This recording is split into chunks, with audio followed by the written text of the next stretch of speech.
नगर दक्षिणमधल्या मवियाचे उमेदवार निलेश लंके यांनी हंगा या आपल्या गावामध्ये मतदानाचा हक्क बजावला आणि यावेळी त्यांनी निवडणूक ही धनशक्ती विरुद्ध जनशक्ती असल्याचं म्हटलंय।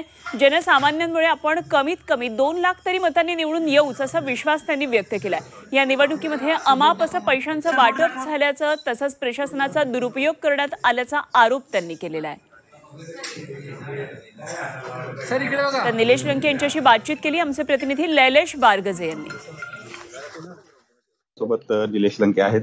45 दिवसाचा प्रचार आणि आज मतदान, एकूण कसा प्रवास झाला? या लोकसभेच्या निवडणुकीला सामोरं जात असताना ही निवडणूक मला एक आगळी वेगळी निवडणूक पाहायला मिळाली।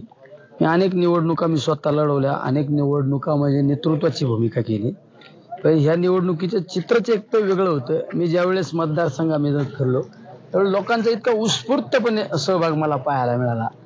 प्रत्येक ठिकाणी मी ठरलेल्या वेळेपेक्षा 4-4, 5-5 घंटे उशिरा गेलो तरी लोकांनी त्या ठिकाणी माझं स्वागत केलं मोठ्या प्रमाणात। काही लोकांनी, गोरगरीब लोकांनी मला ह्या निवडणुकीच्या माध्यमातून मदत पण केली आणि या सगळ्या प्रक्रियेचा सगळा अनुभव घेऊन आज खऱ्या अर्थाने ह्या निवडणूक मतदानाचा हा शेवटचा टप्पा आणि त्या निवडणुकीच्या मतदानाच्या घटनेला या ठिकाणी मतदानाला जात असताना मी म्हणजे माझ्या आयुष्यातला हा सगळ्यात महत्त्वाचा आणि आनंदाचा क्षण की ज्या गावामध्ये मी मतदान करतो त्या गावाने मला सरपंच ते आमदार पदापर्यंत मला त्या ठिकाणी आशीर्वाद दिले, माझ्याबरोबर पाठीशी राहिले आणि आज त्याच गावामध्ये मी लोकसभेचा उमेदवार या नात्याने या ठिकाणी मतदान सुद्धा नोंदवलेलं आहे।